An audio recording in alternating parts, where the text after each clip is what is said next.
अस्सलाम वालेकुम दोस्तों। हम लोगों ने अपना सब्जेक्ट स्टार्ट किया हुआ अडेप्टेड फिजिकल एजुकेशन का है, जिसको हम physical education for special population भी कहते हैं। उसमें हमने अपना टॉपिक स्टार्ट किया हुआ था टाइप्स ऑफ डिसेबिलिटीज़ का, यानी कि जो माजूरी की मुख्तलिफ अकसाम है वो कौन कौन सी हैं। इसमें हमने जो लास्ट टाइम जो हमने टॉपिक कवर किया था, इसमें हम फिजिकल डिसेबिलिटीज़ की जो मुख्तलिफ टाइप्स हैं उनके बारे में डिस्कस किया था।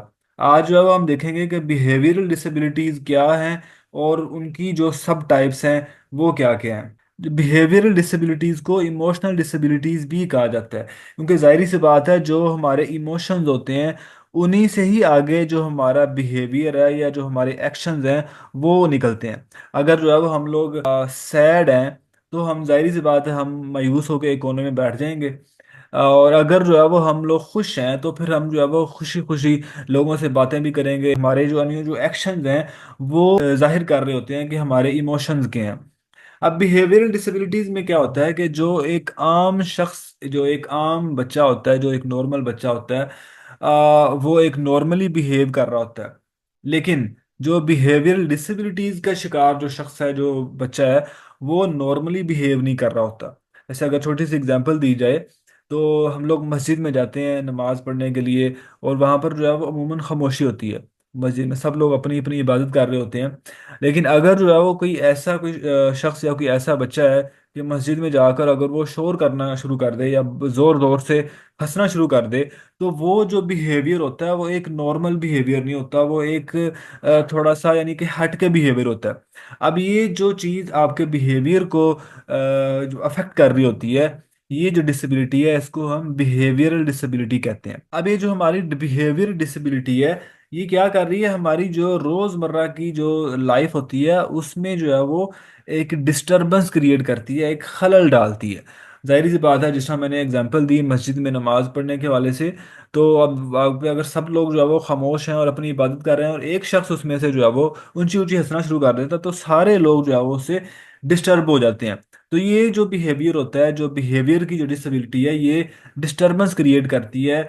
जहां पर भी ऐसा शख्स होगा वहां पर डिस्टरबेंस क्रिएट होगी, चाहे अगर वो स्कूल में है, क्लासरूम में है, कोई ऐसा बच्चा, तो क्लासरूम में डिस्टरबेंस क्रिएट होगी, वो घर में है तो घर में, इसी तरह लोगों से अगर कोई मिल रहा है तो फिर उस मिलने के दौरान भी जो है वो ये खलल पैदा हो सकता है, डिस्टरबेंस क्रिएट हो सकती है। बिहेवियरल डिसऑर्डर्स जो होते हैं बच्चों में, ये काफ़ी ज़्यादा मुश्किलात भी पैदा कर सकते हैं, चैलेंजेस भी पैदा कर सकते हैं एक बच्चे की ज़िंदगी में।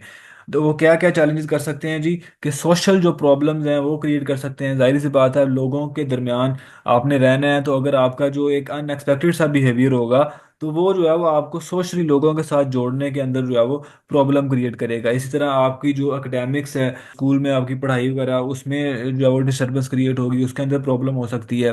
फिर इसके अलावा जितने डिसिप्लिन के जो इश्यूज हैं उसके अंदर बहुत ज़्यादा प्रॉब्लम जो है वो क्रिएट हो सकती है। अब हम बिहेवियरल डिसेबिलिटीज़ की जो मुख्तलिफ टाइप्स हैं उनके बारे में डिस्कस करेंगे। इसमें तो सबसे पहले नंबर के ऊपर आता है जी attention deficit hyperactivity disorder, इसे जो है वो ADHD भी कहते हैं। ये एब्रीवेशन लाजमी याद रखिएगा दोस्तों, पेपर के वाले से ही ज़रूरी है। अच्छा, ये ADHD एक ऐसी कंडीशन है जिसमें जो इंसान का जो बिहेवियर है वो अफेक्ट होता है। अब इसमें क्या अफेक्ट होता है कि जो भी शख्स ADHD का शिकार है, वो एक तो ये है कि वो बहुत ज़्यादा हाइपर एक्टिव होगा, बहुत ही ज़्यादा, यानी कि रेस्टलेस होगा, एक बेचैनी सी नज़र आएगी, यानी कि हाइपर एक्टिव होगा। और दूसरे नंबर के ऊपर जो प्रॉब्लम इसमें आती है वो ये है कि जो आपकी जो कंसंट्रेशन का जो लेवल है वो बहुत ज़्यादा कम हो जाता है, आप किसी एक चीज़ के ऊपर फोकस नहीं कर पाते, आपकी जो अटेंशन है वो बड़ी इजीली जो है ना वो डाइवर्ट हो जाती है। फिर इसके अलावा ये भी देखा गया कि इसके अंदर बहुत ज़्यादा इम्पल्सिव बिहेवियर भी जो है इन लोगों में पाया जाता है। इम्पल्सिव बिहेवियर यानी कि जज्बाती रवैया, यानी कि बहुत जल्द जो है वो गुस्से में आ जाना।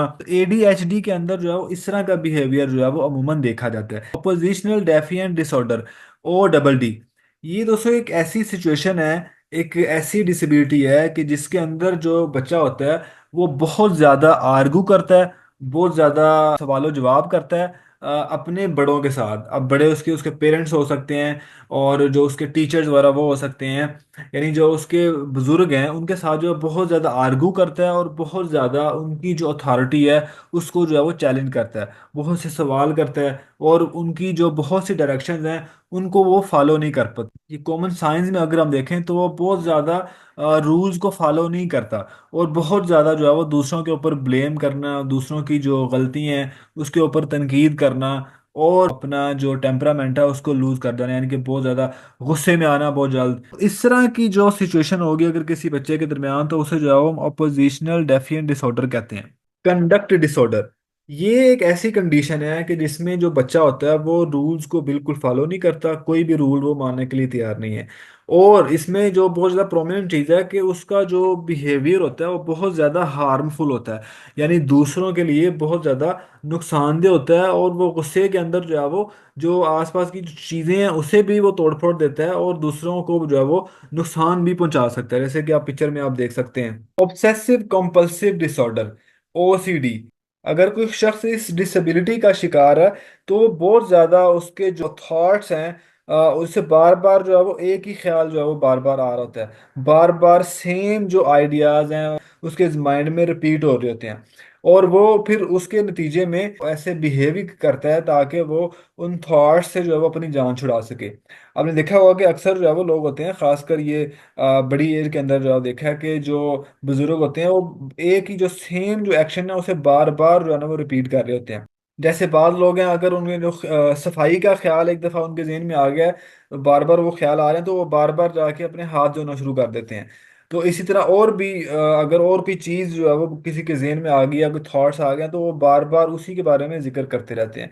तो इसे जो है वो हम ऑब्सेसिव कंपल्सिव डिसऑर्डर कहते हैं। इंटरमिटेंट एक्सप्लोसिव डिसऑर्डर से आईईडी कहते हैं। ये एक ऐसी सिचुएशन है कि जिसका जो शिकार जो शख्स होता है उसे अचानक से और बड़े ही सख्त है ना वो एग्रेसिव बिहेवियर उसके अंदर आ जाता है, और वो इस एग्रेसिव बिहेवियर में येलिंग यानी कि चीखता है, चीखता चिल्लाता है, और फिजिकल वायलेंस भी करता है, यानी दूसरों को नुकसान भी पहुंचा सकता है, और इसके अलावा अगर उसके पास कोई चीज़ है आसपास में उसे जो है वो तोड़ भी सकता है, जिस तरह से आप देख सकते हैं यहाँ पे पिक्चर में। तो इसमें बेसिकली होता है कि अपने इमोशंस को कंट्रोल करना जो है ना वो बड़ा मुश्किल हो जाता है, फिर उसकी वजह से जो एग्रेसिव बिहेवियर है वो सामने आता है। बाइपोलर डिसऑर्डर, ये एक ऐसी कंडीशन है कि जिसका जो शिकार शख्स होता है वो उसकी जो फीलिंग्स हैं वो बड़ी तेजी के साथ जो है वो चेंज होती हैं, यानी कि मूड स्विंग का जो है ना वो शिकार होता है बड़ी स्पीड के साथ, यानी कि उसका जो मूड है वो चेंज होता है।